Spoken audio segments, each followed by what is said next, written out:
Salam Jumaat yang penuh barakah. Apa khabar sahabat-sahabat sekalian? Saya doakan semoga urusan sahabat-sahabat semua dan urusan kita semua berjalan dengan lancar hari ini, diberkati dan mendapat redha Allah Subhanahu Wa Taala.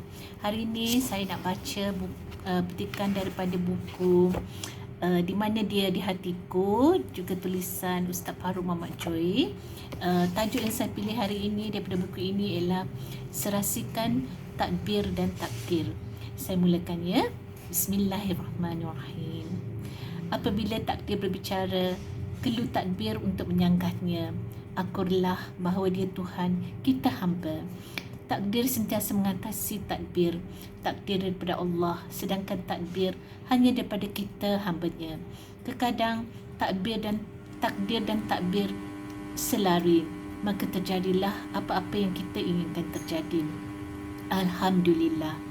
Namun, acap kali juga takdir dan takbir bersalahan, bertentangan, maka terjadilah apa-apa yang kita tidak inginkan terjadi. Kita ingin putih, hitam pula yang menjelma.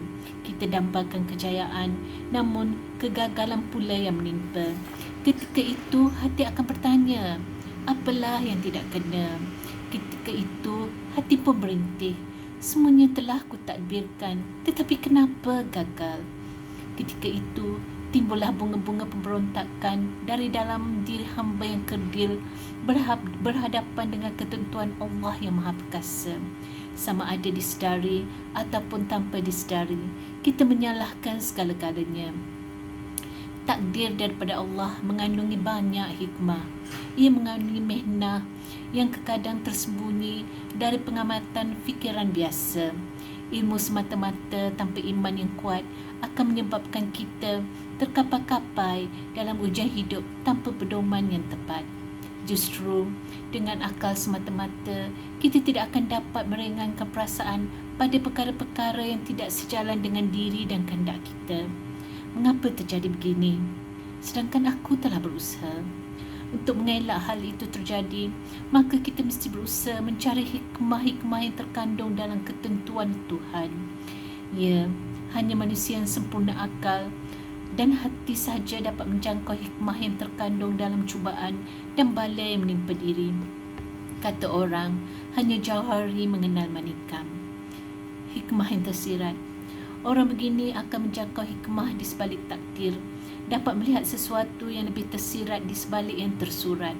Ya, mereka tidak akan beranggapan bahawa sifat lemah lembut Allah lekang daripada segala bentuk takdirnya, sama ada yang kelihatan positif atau negatif pada pandangan manusia. Artinya, mereka merasai bahawa apa-apa jua takdir Allah mesti bermaksud baik. Jika sebaliknya, mereka merasakan bahawa Tuhan bermaksud jahat dalam takdirnya, maka itu petanda penglihatan hati tidak jauh dan akalnya pendek. Mengapa terjadi demikian? Sebabnya iman belum mantap, keyakinan masih lemah dan tidak kenal Allah dalam erti kata yang sebenarnya. Apabila ketiga faktor itu sempurna, maka barulah seseorang itu mampu melihat bahawa dalam cubaan dan bala yang ditakdirkan mengandungi hikmah-hikmah yang baik. Hanya dengan itu, seseorang yang berasa senang dan bahagia. Hanya dengan itu, seseorang akan berasa senang dan bahagia menghadapi sebarang ujian dalam hidupnya. Bagaimana kita dapat meringankan beban hati kita menghadapi ujian hidup? Ya, hanya pertalian hati seorang hamba dengan Allah sahaja yang menyebabkan ringannya ujian dan cubaan. Hati yang disinari dengan cahaya Allah dan cahaya sifat-sifatnya akan berhubung dengan Allah. Untuk meringankan kepedihan bala yang menimpa, hendak dikenal bahawa Allah yang menurunkan bala itu. Yakinlah bahawa keputusan, iaitu takdir Allah itu akan memberikan yang terbaik. Sekian saja sahabat-sahabat sekalian untuk petang ini. Semoga kita mendapat manfaat daripada apa yang telah saya bacakan tadi, dan semoga ia dapat menjadi pedoman untuk kita meneruskan hari-hari yang mendatang yang sentiasa akan teruji dengan berbagai dan bermacam-macam ujian. Sekian, Assalamualaikum warahmatullahi wabarakatuh.